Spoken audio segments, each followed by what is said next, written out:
Hello and welcome to another Save It for Parts 360 video. As with most of my 360 VR tours, if you're on a phone or tablet or anything with an accelerometer, you should be able to move your device around to pan around the space here. If you're watching on a computer, you can click and drag with your mouse, and if you're on a smart TV, at least certain smart TVs, you can navigate around with the remote buttons. Now we're here at the Radome, the Geodesic radar dome here at Sandland. And this was a project that we picked up a couple years ago from Carp, Ontario, up in Canada. And last year we got the dome all assembled. This year we're trying to get a radio telescope in here. And it's always a challenge to film in the dome, both because of the shape, the environment, and then just the sound. This thing is basically a giant echo chamber. The camera is at the center, so I don't know what the audio sounds like. If you're listening to this in surround sound, it might sound pretty funky. And as you pan around, if you drag your screen around and look around the dome, you'll see why it's so challenging to film in here, because it's just inside of a big sphere. So it can be a little hard to really show what this looks like on a flat, traditional video. And that's why I brought the 360 out today. So I wanted to just do a quick little dome tour, because this is a project that we've been working on now for, as I said, several years, and it's taking me quite a while to get all the pieces together. Where the camera is sitting now is eventually going to be a big radio telescope, or essentially a big satellite dish. And I've changed my designs on that over time a little bit. I think I'm working on a slightly smaller dish and smaller motor system at the moment. And that'll be in another video. That is kind of an ongoing video that will come out at some point, hopefully this fall of 2025. And I know I've been shooting a lot of what I kind of consider filler, just videos where I talk at the camera, like this one. Because some of those big projects are going on in the background, and they're just taking so long to get to a point where I'm ready to put the video out.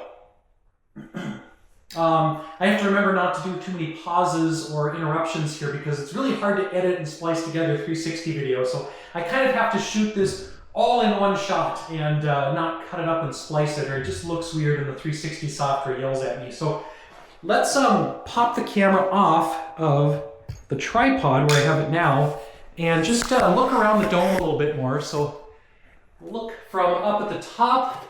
If you look up, you can see there's a hatch up there that goes outside, and originally that would be to maintain aircraft warning lights on the top of the dome.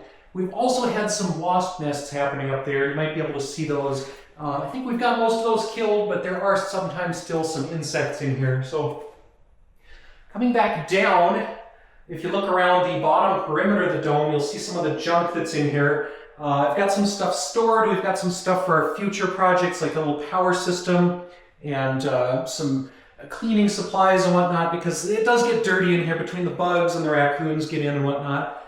We'll just head outside. I did have a door set up in this opening, but it kind of fell apart. It wasn't a very good door, so we have to redo that.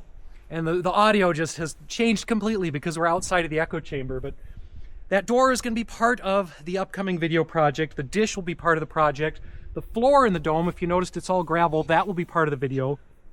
And then we're also going to be doing some work up here on the dome structure. So the structure of the dome is not quite 100% waterproof yet. We still have some gaps and cracks in between all these panels. So I need to put more silicone on some of those. And so that is going to be probably what I do today. It's getting a little colder. It's October here, so I'm trying to get some of this done before winter, just so we're not trying to fight kind of icy water dripping through and freezing, and that'd just be uncomfortable inside. So those are some ongoing projects. This structure here is made out of an old Burger King, part of an old Burger King playland.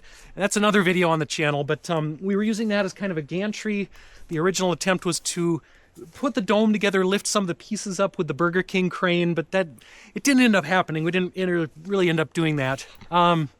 Let's see, we've got our solar panel over here. I don't know which way you guys are facing, but on my left we have some solar panels. That's going to be hooked up to the stuff inside the dome. And off in the distance over there, if I get up a little higher, we have more parts. We have spare parts of almost another full dome. So we've got more stuff going on there. There's actually a pumpkin in the orchard. That's cool. I didn't know we were growing pumpkins. So awesome. I'm getting distracted here. Let's see. These tables that I'm standing on are also from Burger King. We kind of got an entire abandoned Burger King and moved the playland and the dining room out here a number of years back, actually right during COVID. So like I said, that's another video on the channel. And I'll just, I'll walk around here a little bit more. The dome is fun, but there's not that much to see. It's just a big sphere, and there's nothing in it yet. So we'll do another video when I've got the satellite dish in it. If you look over on my right, you'll see more of the Burger King structure that we're still working on. On the left, we've got a storage shed that has had some issues. Parts of that fell down. We're in the middle of rebuilding that, so it's a mess. But I do have some satellite dish parts there that I need to get back under cover.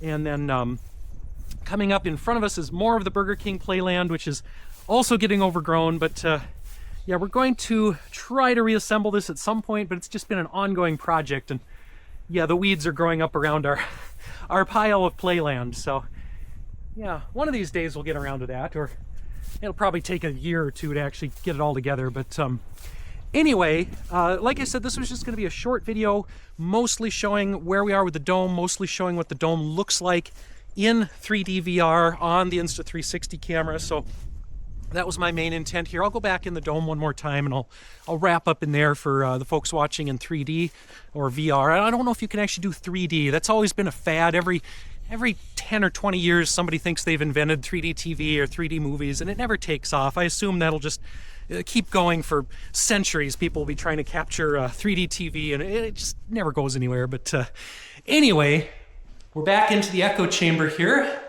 and I'm going to go ahead and pop this back onto the tripod and maybe lower it back down.